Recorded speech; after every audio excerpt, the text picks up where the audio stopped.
Presenter this month is Chris Fry, who is based in Barcelona, or Barcelona, I guess it is, in Spain, and he's taught many years in Barcelona for the British Council, which sounds like a very interesting job indeed.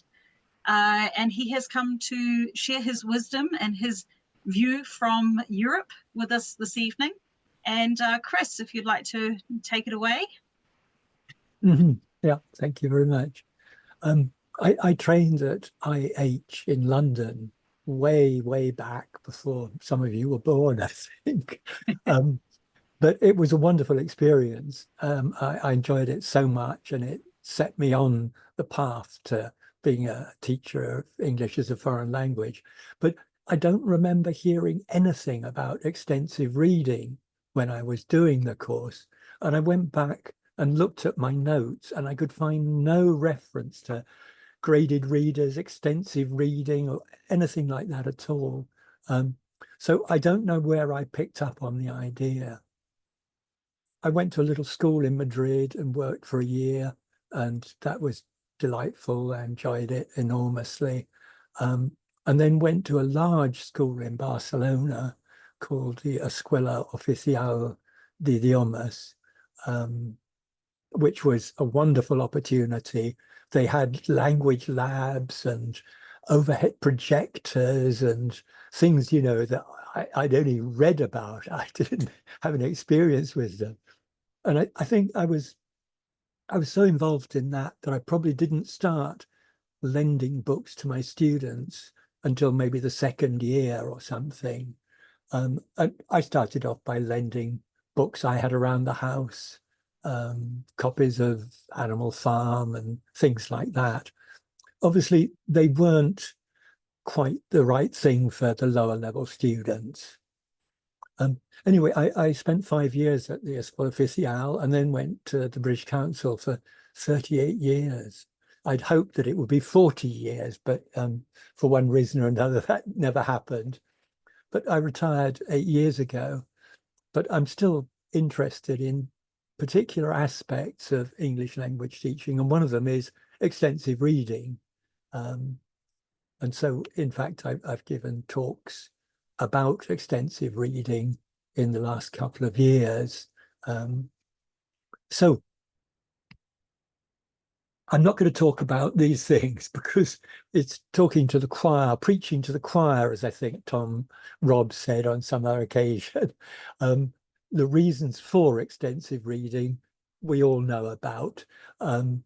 Oxford Reading Club, I'm not going to talk about that, although my talks recently have been about it, because I discovered that Oxford Reading Club is very expensive in Japan, and therefore, not really an option for anyone. Sadly, I'm not going to talk about X reading either, because I still haven't had a chance to look at it. I hope I will during this academic year get a good chance to look at it, because I know very little about it. I have to include this quote, which is about justifying extensive reading, because it's the shortest and most incisive argument in favor of extensive reading. And I read the book back in 1982, but I didn't actually remember the quote from there until someone else used it. And Christine Nuttall says in her book, which incidentally is not about teaching English as a foreign language, it's about teaching reading skills in a foreign language. The best way to improve our knowledge of a foreign language is to go and live among its speakers. The next best way is to read extensively in it. And I think that's what we all live by. This is taken from a talk I gave on running a class library back in 2005 or something. I said the first problem is how to get books. So I paid for them myself. That was the easy solution. But I suggest, and I tried this myself, that you can get the students to pay. I got them to pay 10 euros in the first term and maybe 5 euros in the second term and 5 in the third. And so it was an easy way to build up a class library. But as time went by, I found that students were giving me readers that they had at home, very often readers that their children had been asked to buy. And who has any need for a reader that their kids bought years ago? And of course, publishers have been very generous in giving me samples, but I have continued buying them myself. Okay, so how do you choose the right books? Getting the appropriate level and getting good quality are the two things that worried me most. In the past, the Edinburgh project on extensive reading helped me get books from different publishers in a unified system, very much the same as the Extensive Reading Foundation does today. The Extensive Reading Foundation has many more levels, but sadly, it doesn't have quality ratings. One of the joys of the Edinburgh project was that apart from unifying the grades, it also said this is grade 5, extremely good, or 4, very good, 3, okay. And it did rate things low as well. So this is something from a talk I gave 15 years ago, and the EPR guide explained how to run a class library. And that was quite useful. But on the right, you can see part of the database that they also provided me with at a very low cost. And it gives a whole lot of Oxford readers and at different levels. And you can see in the last columns, you've got quality. So 4, 4, 4, 5, 4, 4, 5. Yeah, all of those I would be happy to get. I think maybe I'd filtered this to only include books which were 4 and 5, because they will be the ones I'd be interested in obtaining. I think the little Y in the very last column means that I actually had a copy of that book. This is the grid that I used in my talk 15 years ago, and it's based on the EPER levels. And so the EPER levels went from G to A, and then they discovered that actually there were some more difficult books. And as there wasn't a letter before A, they put X as the next level. And I then included O for originals. And this sort of shows the way levels build up. But I was working on my own, so I very rarely had a student who was continuing from level B in pre-intermediate and able to start at level B in intermediate, because the school was not running a class reading scheme or an extensive reading scheme. This is an adapted version that I used in my talk about Oxford Reading Club. So it's exactly the same progression, but it's with the Oxford Bookworm levels. Oops. And I've added in the CEFR because that makes it easier for everyone to understand. This is something I did from the very beginning. You can see on the left the library cards that I made, but I didn't bother to get the students to put the date. So I had no way of knowing how long they'd had the book. Later on the right, you can see a different design of card where they had to put the date that they borrowed it. And you can see written across 2 of them where it says lost. These books found a new home somewhere else in Barcelona or elsewhere. I'll talk about that off camera later on. This is the most important thing that I discovered about helping students find the right book to read, which was organizing things by genres. And way back 25, 30 years ago, I looked through the genre terminology that were used by the different publishers and grouped them together. So adventure, spy, thriller was because different publishers used different terminology, but I felt that those three were the same category. And biographies, famous people, true stories also was very much the same thing. So what I created for my students was a questionnaire, and I put all the genres down here, and they had to rate how keen they were on those genres if they were reading in their own languages. And you can see some of my students filling that in class.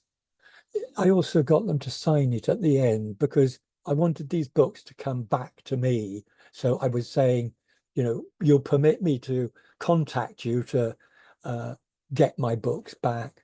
And you can see, oops, you can see my students here talking about the genre questionnaire that they've just filled in, because I got them afterwards to talk to each other, compare their tastes in different genres. And this is an example of the catalogues that I used. This is level E, which is like Oxford Bookworms level 1, I think. And you can see it's got the quality from the Edinburgh project, but it hasn't got very much else. If there were 2 copies of a book, then you can see here you've got the big picture and the big picture. I put it there twice, and you'll see why in a moment. This is a later version of the same concept. I included things like how long it would take them to read the books. And I'd put things like, this book is a bit easier, this book is a bit harder, this book is a bit longer. And I included things like the number of words. This, I think, I got from the Extensive Reading Foundation, and my estimate of how long it would take them to read.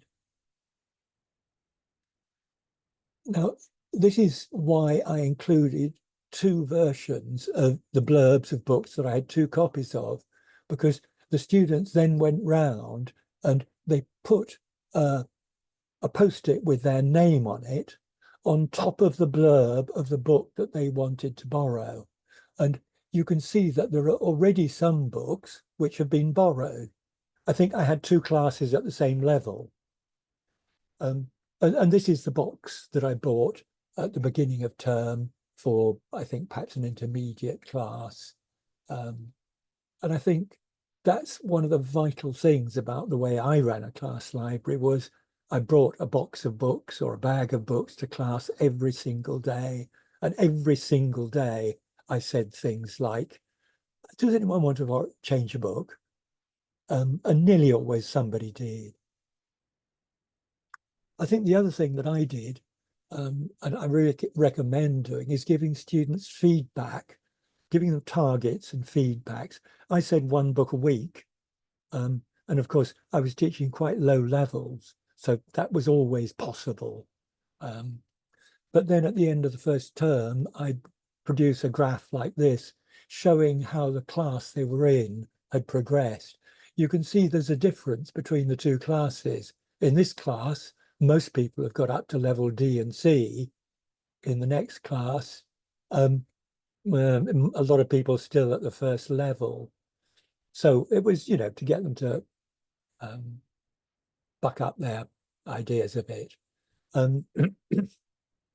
This is a different level. And you can see as well here that there is quite a big difference here.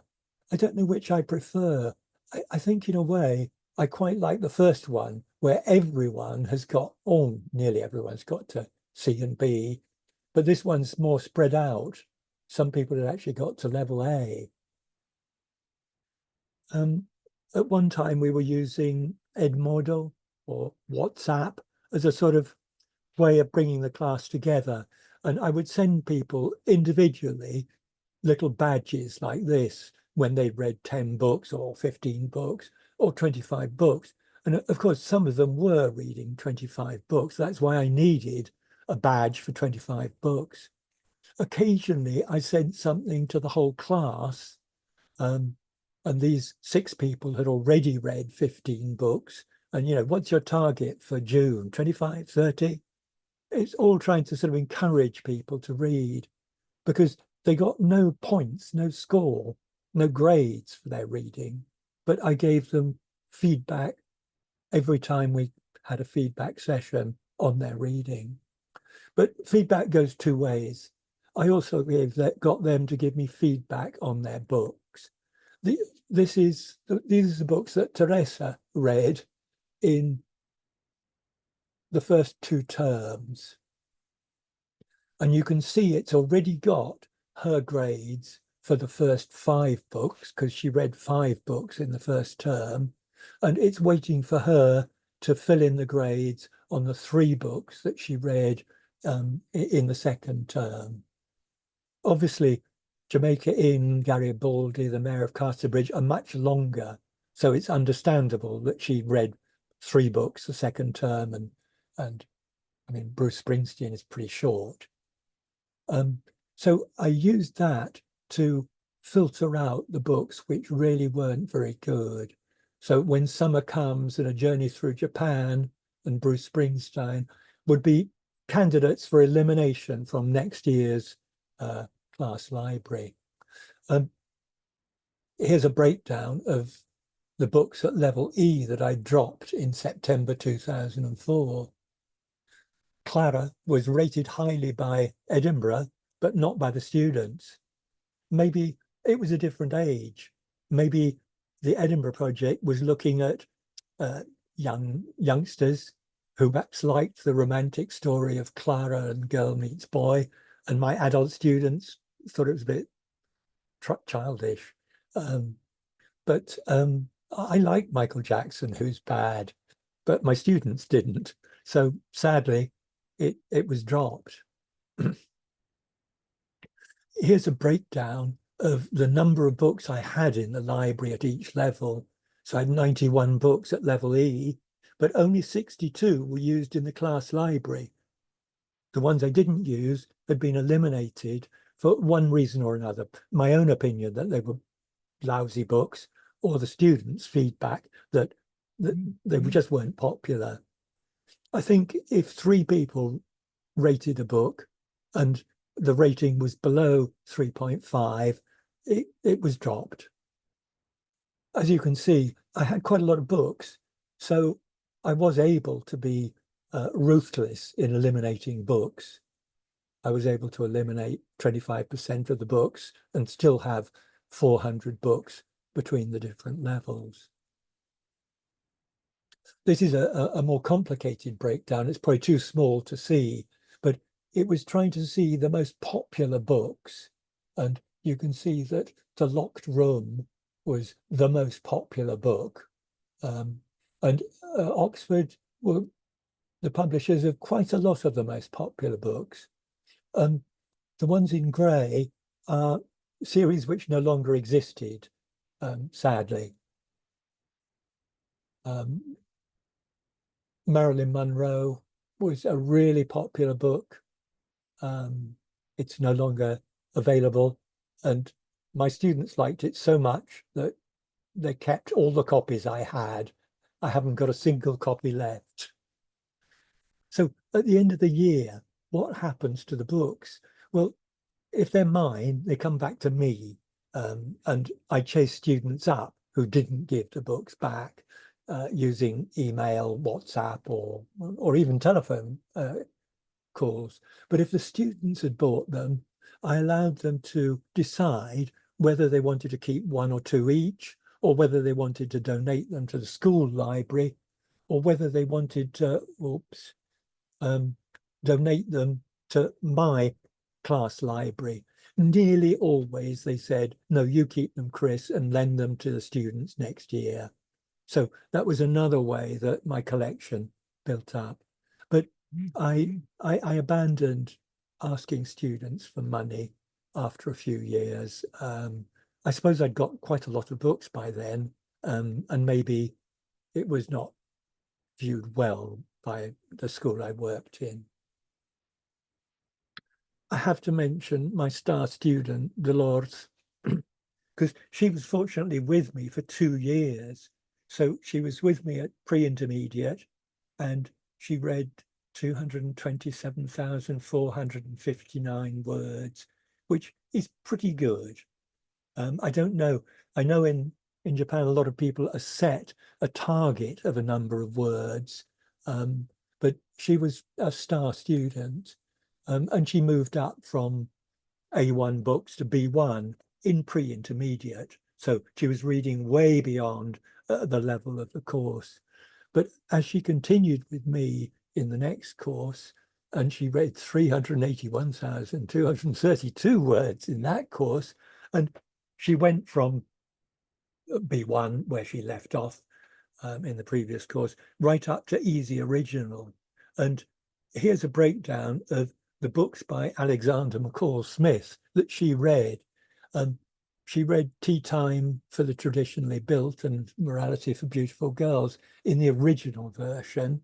And she'd already read 2 books by Alexander McCall Smith in simplified versions at Oxford Bookworms 4 and 3. So she knew she liked not only that genre, but that author. I have to mention her because she really was exceptional. But I did look at the average student. In the last couple of years, I was asking students to tell me how long they took to read each book so that I could try and calculate words per minute. They never got to anything ambitious in words per minute. I was very disappointed in that. But the average pre-intermediate student was reading 33 to 50 minutes a week, which I thought was fine, and intermediate a bit higher. So that's all that reading was done out of class. We didn't do any sustained silent reading in class.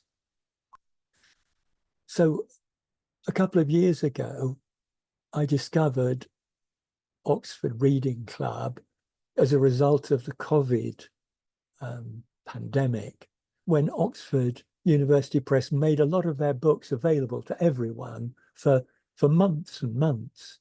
And having discovered them, I then suggested that I could give a talk on Oxford Reading Club at a conference. And let me go back there. So I looked at genres anew, and Oxford used these genre categories for their graded readers. They're slightly different for different series, but that's how they go. So I made some genre catalogues for Oxford bookworms. You can see, but you can't read anything.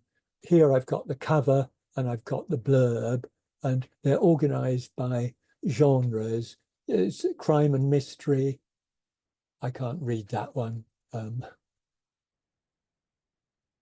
Fantasy and horror, human interest, and thriller and adventure. So, but they correspond very much to the genres I'd used originally. These genre catalogues look very good on a mobile phone. They're designed to be seen on a mobile phone. So you basically see one page per screen, and you can flip through them, and you click on these links at the beginning to go straight to the genre that you actually like. One of the problems that I foresaw with using an online reading system like Oxford Reading Club or X Reading is that you're not bringing the books to class every day. The teacher isn't saying, does anyone want to change a book? So quick ideas for how to keep students reading if they don't see the books in class every day. I thought just reserving 5 minutes every day for students to talk about the books they've read or the progress they're making or what they feel about the books. And this was something I did do anyway, although I was bringing the books to class, asking them to post on a WhatsApp group. Every time they finish a book, giving the level of the book, the rating, and a 1-sentence comment. But Richard Day suggested this idea. Students prepare a 3-minute oral report on their favorite book. They give their partners their report for 3 minutes. Then they get a new partner and give their report in 2 minutes, and then a third partner and try and do it in 1 minute. I mean, this is a well-known technique, 3, 2, 1. I have to say I've never tried it. And this was another idea he suggested. Get students to choose their favorite passage, hopefully not the spoiler at the end of the book, because otherwise might spoil the whole point of it. But the idea is they rehearse reading it at home, and then in class they introduce the book, talk about it a bit, and then read their favorite passage. I prepared some PowerPoint presentations to encourage my students to read. This was one for reading your way to first certificate. And basically it was saying, if you read for 15 minutes every day, you will get up to this fantastic level. And I produced another one for proficiency, which ended up with them being able to read, I don't know, 1 million words in 5 years or something like this, some quite exciting title. And I made this one because I'd heard about Nancy Atwell, who was the winner of the 2015 Global Teacher Prize. And she was teaching in an American school. And they had a class library in every classroom with books suitable to the age of the kids. And the kids spent a lot of time sitting around on beanie bags, reading. Reading was a main component of her classes, and I was very impressed by that. And so that's why I produced this this PowerPoint presentation. Just in the last month, I've had a look at another way of displaying genre catalogues, for example, for the 2 Oxford Reading Club series. Now, I don't know what's going to happen when I click on this, because it'll go outside the PowerPoint presentation. You might need to reshare once you get to the thing outside the PowerPoint presentation. That's what I suspected. So I stop share and then share this, right? And then go back to share. And we're getting that.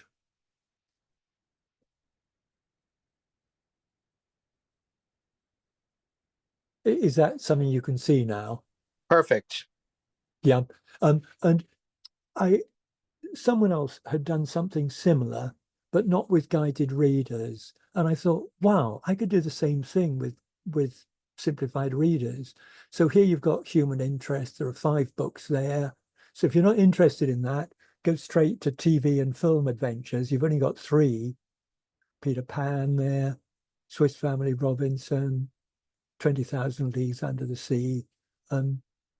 This was just a sort of proof of concept. I wanted to see if it was possible to display genre catalogues effectively in Padlet. And I'm pleased with the result. So now I've got to go back to where it was before.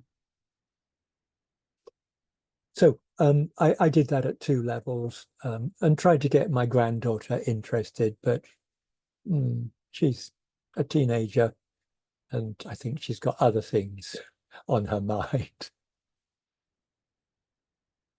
So this doesn't need adapting now. I have adapted it.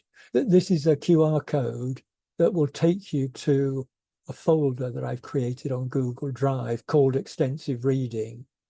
And there's inside that folder, there's another folder called August 2024 ER-SIG PresentERs, and this presentation is there. There are separate folders with genre catalogues for Oxford Dominoes and Oxford Bookworms. And if you're not going to use a QR code, there's a short code there that you can click on to get to the same place. Okay, so that's it. I'll stop sharing. Thank you very much. now. Yeah, half an hour.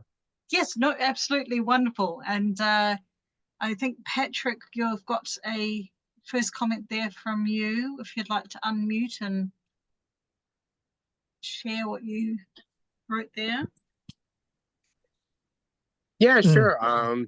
No, I just really like the idea of sharing a one sentence comment, because a lot of my students have been kind of trained to write summaries, and those summaries really take the joy out of reading the book from the next person. I agree completely. Let me just share briefly with you some of the examples of these little comments that my students made.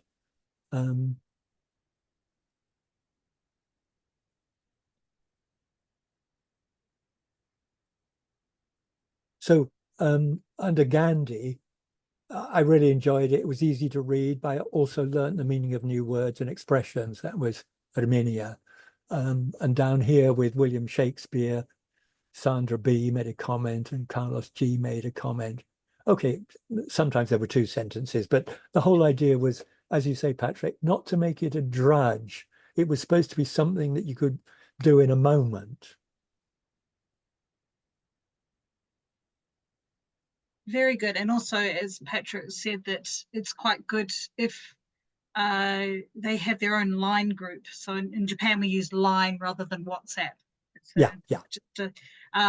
And having, if they are all in a Line group or a WhatsApp group, being able to just type something in there, that's actually a really good idea. Mm-hmm. I actually had separate groups for different levels of readers.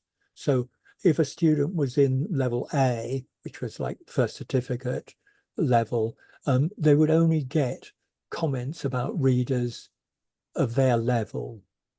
The students who were reading a lower level wouldn't get that comment because, of course, it wouldn't really be so relevant to them. No, that's also a very good idea. So I had a few questions, and I'm sure everybody else is, please speak up. But my first question is, for you, when did you first hear about extensive reading? Like I know you say when you were training and in the early years, it wasn't around. So when did it come to you in the last decade or two? Well, I really can't find out how that spark was set the whole thing alight, but it must have been back in 1972 or 1973, something like that, a long time ago. And as I say, I started lending students books that I had around the house. And as I was living in a foreign country, I didn't have a huge number of books, and they reflected my tastes in reading. But there was a great little bookshop very near the school, and I used to pop into that. And I discovered there The Old Man and the Sea by Hemingway, and realized that that was short and accessible. And my students read it at level intermediate. And it was tough at the beginning because you've got things like harpoon and shark and sort of technical words. But as they come up page after page after page, you quickly learn those. And my wife confirms that she read the same book when she was at that sort of level, and enjoyed it. Unfortunately, one of my students kept the copy I had then, but many years later, another student, who I suppose I'd explained this to, bought me a copy of The Old Man and the Sea, and I still have that. And did you see a lot of benefit with your students? Like, so you got them reading the books that you had to hand. Did you see a positive effect on the students' learning? It's a chicken and egg situation, I think. You know, the best students in the class were the ones who read most. But did they read most because they were the best, or were they the best because they read most? The two things go together. Of course, it was always a triumph when someone who wasn't so good read a book and enjoyed it. And I remember a young girl, raving about having read this book, incredibly simple book. She was so pleased. So I think it does reach the lower levels as well. But what I tended to find was that over the course of a year, the students spread out enormously. There were lots of students who read 5 different levels, and the levels I were using were much broader than the extensive reading foundation levels, Rob Waring's levels. So it was very impressive that, but some of them only got 2 or 3 levels covered. And so I know you're not teaching at the moment, but you're obviously keeping in touch with the community out of interest, but do you know of any extensive reading happening in Barcelona or Spain, or have you heard of anything like that? That's why I joined the Italian one the moment it appeared, because I thought this is quite near home. So not much happening in Spain that you're aware of. No, I'm afraid not. I'm very disappointed by it. I mean, I think on one of the presenters sessions here, somebody suggested that maybe because the script is the same and there are a lot of cognates, that it's not quite so important in Spain, for example, as it is in Japan. And maybe that's why extensive reading is done much more in the Far East than in Europe. Yeah, possibly so, but definitely would be beneficial, I'm sure, even if... I'm absolutely convinced, and I wish it was something that more people would take up. The traditional way to do extensive reading in Spanish schools is the students buy one book in term 1, another book in term 2, another book in term 3. They've got no choice. It's a set book. It's usually far too difficult for them. And you see in copies that students have given me endless things underlined in pencil. So they, you can not 5 words per page. They didn't understand. It was 15. Now, you've given a few talks recently at different events, and I was just wondering what sort of reception have you had amongst your peers or people that you know giving these talks on this strange extensive reading that no one seems to be doing? Well, I have to admit that in Spain, the 2 talks I gave had, was it 8 people attending the first one, 7 people attending the second one. And I was terrified that I had TEFL, there would only be 6 people there, although I was in a room that could hold 60. But actually, it was a sellout, and there were 60 people, and people couldn't get in. And possibly it is because there were people from different parts of the world where extensive reading is a known concept. Very interesting. So any personal feedback, people who came and talked to you after presentations or anything like that?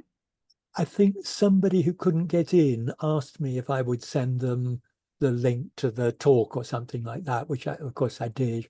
And of course, Tom Robb was there. Oh.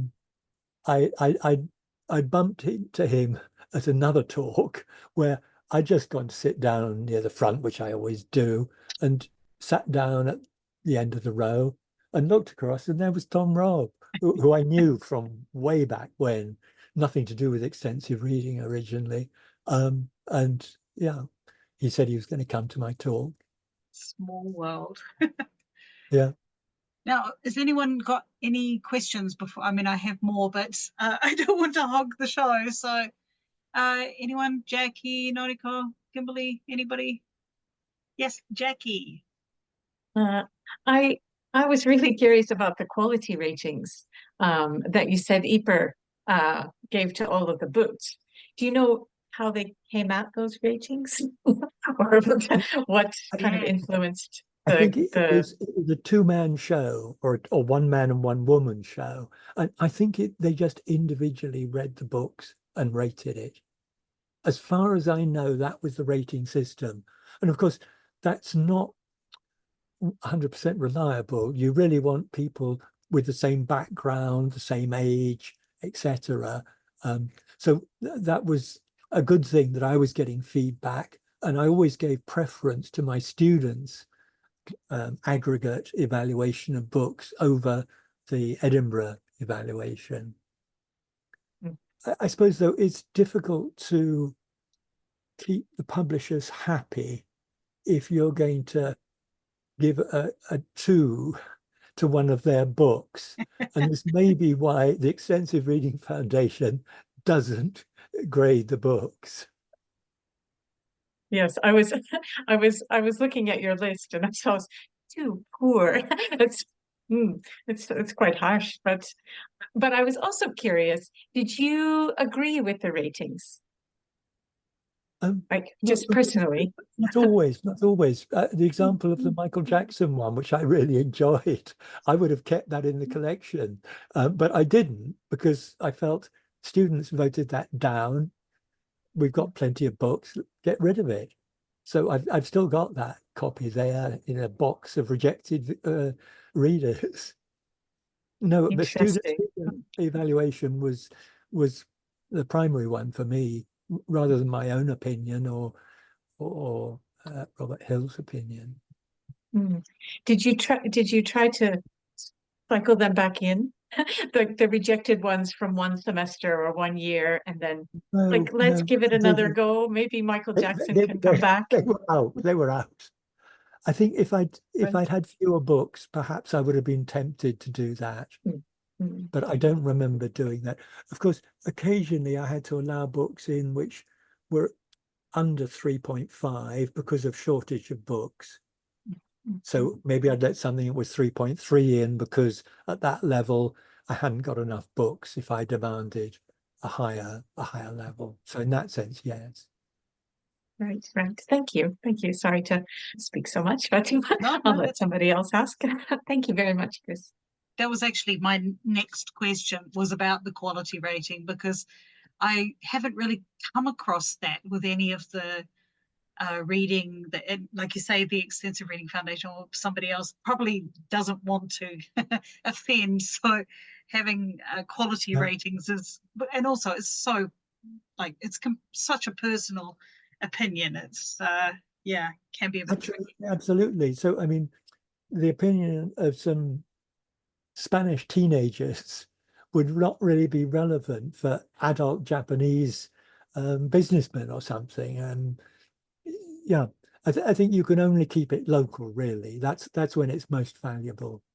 And also, I mean, the reading experience itself is incredibly subjective, isn't it? I mean, I may be really into, like, I don't know, trains or something, and if I read a book about trains, I'll really enjoy it. But someone who doesn't like trains probably doesn't want to read about trains. So I think one of the things about the genre classified catalogues was try to make sure that students didn't end up a book that they would inevitably be disappointed by. The whole idea was to give them a pretty good chance of liking the book they read, and particularly the first book, which everyone talks about as being, the most important one, the first book they read. If that's going to be a success, that paves the way to more reading. Oh, actually, yes, Kimberly. Do you want to say that out loud, or do you want to? Right. The Taroku, what is it? Taroku website. They actually do have star ratings from readers on their books. But are those English readers or Japanese language readers? That's Japanese language, isn't it, Jackie? Yeah. Yes. Yeah. So Japanese graded readers, but it's not from public or independent people. It's from the readers, people who have read the book and how many stars do they want to give it, and you can put in a comment as well. Type in a comment and about what you thought. So. Goodreads website, which is not language learners. I was just wondering whether X Reading has that kind of thing too, doesn't it? It has. I mean, I'm not using it, Jackie, Noriko. Perhaps you might want. Oh, they have a. You can give a thumbs up and a thumbs down, but there's also a comment function that you can. Most most kids stick to this, but but there is a place where they can comment as well. So And can you search by that? Can you like look for books that are more thumbs up, or is it just a feedback for the? I think so. I'm going to Jackie, check right now while somebody else asks the question. Jackie, yes, checks online. Yes, yes. Pat, did you have something to So say? I think for X reading, I think the aggregate review score shows up on the kind of front page for the book. But I was thinking it might be nice to be able to find a reviewer. Like, this person seems to like books in the same way that I look books Right. or like books, and read their other reviews. Because those averages of all of these different people with different backgrounds, I'm not sure how helpful those reviews are, except in cases where the book is absolute crap. Yes. That will be picked up by most people. The book is absolutely wonderful. The book will be picked up by most people, but a lot of these, it's different depending on who you are. So in the future, I'd love to be able to pick a reviewer that I like and follow them.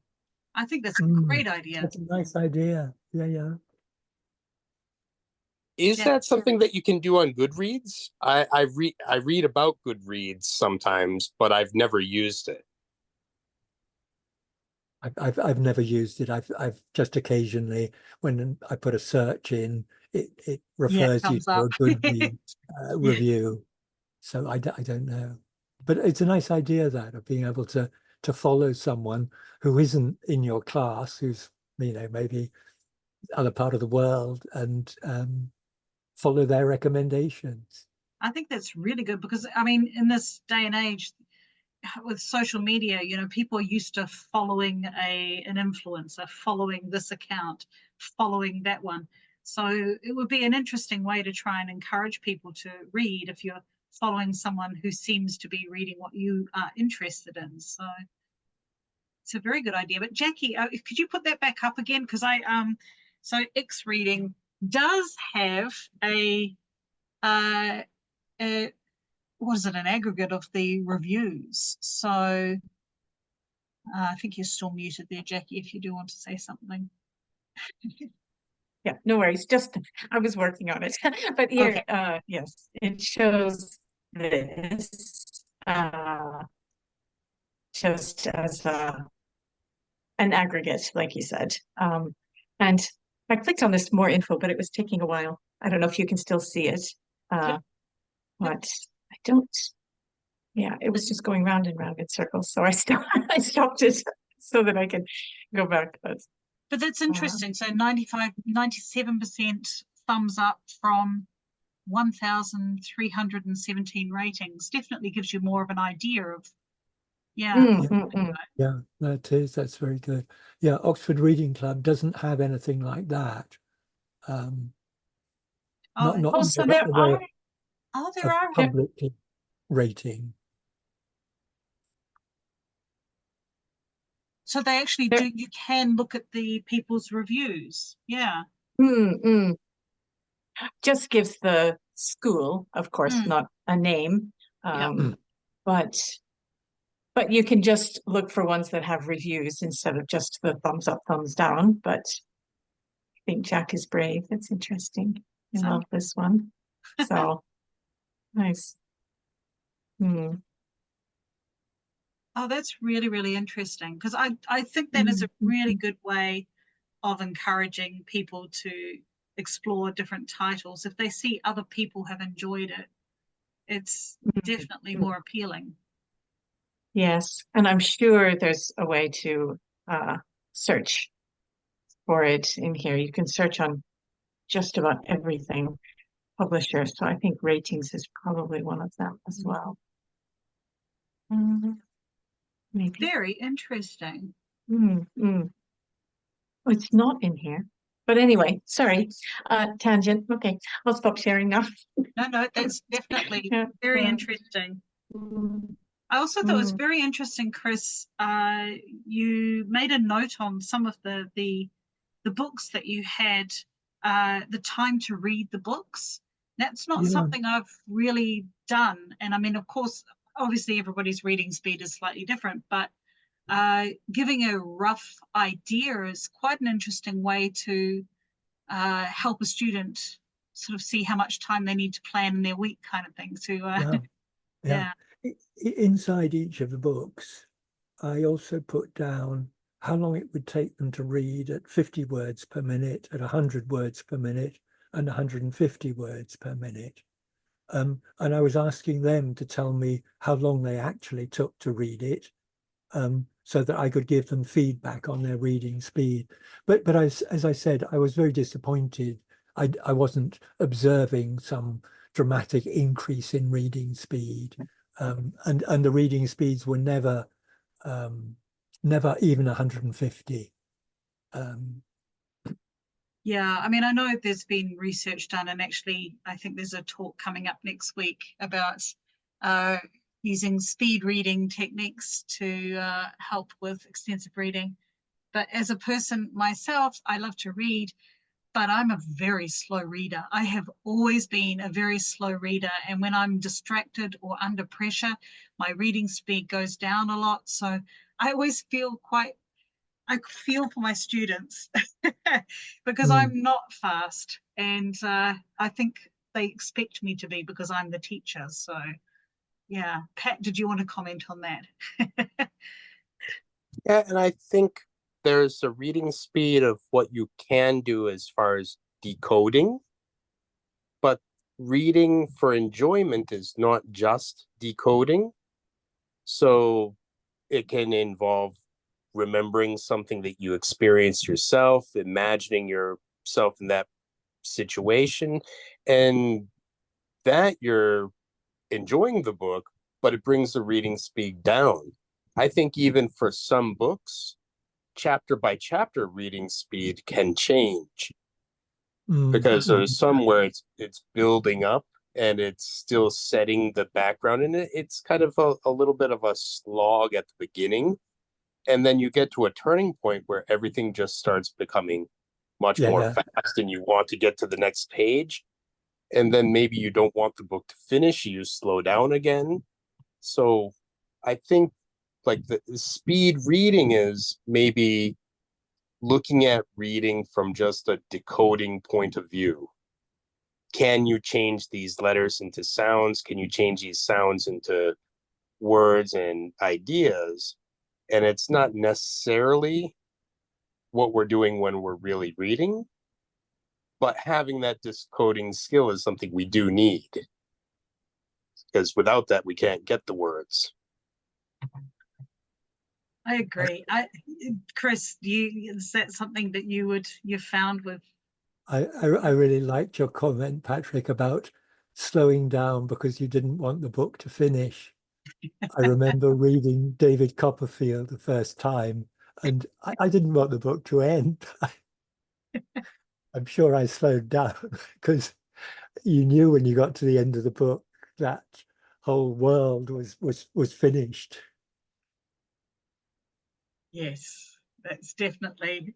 But I think, yeah, speeding up and slowing down, that's definitely something, perhaps that's something that we could be teaching our students, is that reading is not all robotic, that you will find that you are faster sometimes, you will find that you are slower sometimes, and also perhaps even strategies to deal with pushing through the slow bits. So like I'm reading a book at the moment, it's quite a long one, and I'm having to push through some really slow bits but I want to finish the book and I'm enjoying parts of it, but having strategies to deal with those lulls in a longer piece is perhaps something that they're not used to having, those skills. So perhaps like helping the students understand that reading isn't all, fast paced. It's not all one big Tom Cruise Mission Impossible action scene. We do have slow bits and fast bits. So yeah. Yeah, I think if you have like a background knowledge, it speeds you up. If it's your favorite genre, of course you would speed up, but if it's not, you would slow down. That's natural. It doesn't mean that you're not enjoying the book, it's just the difference. Exactly. And the book I'm reading at the moment is in translation. So unfortunately, being a teacher has its huge drawbacks when I'm like, oh, I really know that that's not quite the right thing that they should be saying, or the way they've structured that sentence just doesn't really, but I know it's come from Japanese, so I have an idea of why it's been expressed like that. So yeah, that slows you down a little bit when you can't get past that obvious grammar mistake that they've made. Yeah, perils of being a teacher, I guess. So now you also mentioned getting badges on there. You had online learning management system. You mentioned Edmodo, which I used to use Edmodo as well until its demise a few years ago. And did you have positive feedback from the students having their little badges on the I learning don't know. management system? I never got any feedback from them. I felt it was the right sort of reward system, because they didn't have 20% of their grade depended on their reading or anything like that. It was just me saying, I want you to read a book a week and that sort of thing, and giving them constant feedback on how they were reaching these targets or not quite reaching these targets, and always asking them.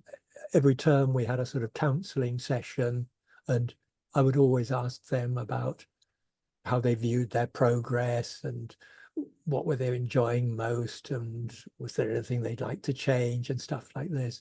And reading and the class library always came up. And whenever I gave any sort of survey of what they liked best, the class library came up as being one of their favorite aspects of the whole course. That's wonderful. Yeah. Now, has anybody else got any other questions? Sorry, just Patrick. Yes. Yeah, I have a question for Chris about readers in Spain in general, like in their own language, in Spanish. Do you find that a lot of people around you are avid readers? It varies enormously. Quite a lot of people I know surprise me when you see they've got a pile of books there in the sitting room that they're obviously either reading or have just read or in the middle of reading. Yeah, I think it varies enormously. In my own family, one person who has read extensively of the classics, but doesn't like novels at all. My daughter reads novels, and from what I saw the other day, she reads them in English and in Spanish and Catalan. With guided readers, I've read a lot of guided readers, particularly in Catalan. My local library has got a shelf with, I don't know, a meter or so of guided readers. They're not very well graded, and there's no system that I've come across in Spain or in Catalonia for grading readers. They tend to have very sort of generic terms like easy or beginner and things like this. There's no clear ladder system for you to go through. But I've read a lot of Catalan readers, and as a result, have discovered a number of Catalan authors that I really like. And my first experience was reading a guided reader based on books by Pere Calders, Jesus Moncada, Santiago Rossinyol, Montserrat Roig. In all these cases, having read the guided readers, I immediately borrowed the original version. And although it was made easier by having read the guided readers and really enjoyed them, which is a little bit what my star student did. She'd read a couple of books by a particular author, and she chose those books to read herself with the original version. No, it's a great way to introduce your students to different authors. I myself also have read a few graded readers and then gone on to read the original. It's had somehow passed me by over the years, but I discovered it through the simple version, the easy version. Well, I was traveling by plane the other day and I downloaded one of the Oxford Reading Club books, The Dubliners, and I'd never read James Joyce, and certainly not The Dubliners. And although the stories are incredibly depressing and bleak, I thought they were very well written and very well rendered in a guided reader at level C1. And I was very impressed by that. And I will, in fact, look out and see if I can get a copy of the original. Because what often happens is in the guided reader, they put 8 stories in there, but in the original book, there were 24 or 16 or something. Yeah, definitely. Those things that have passed you by that you can discover again by having these. Yeah.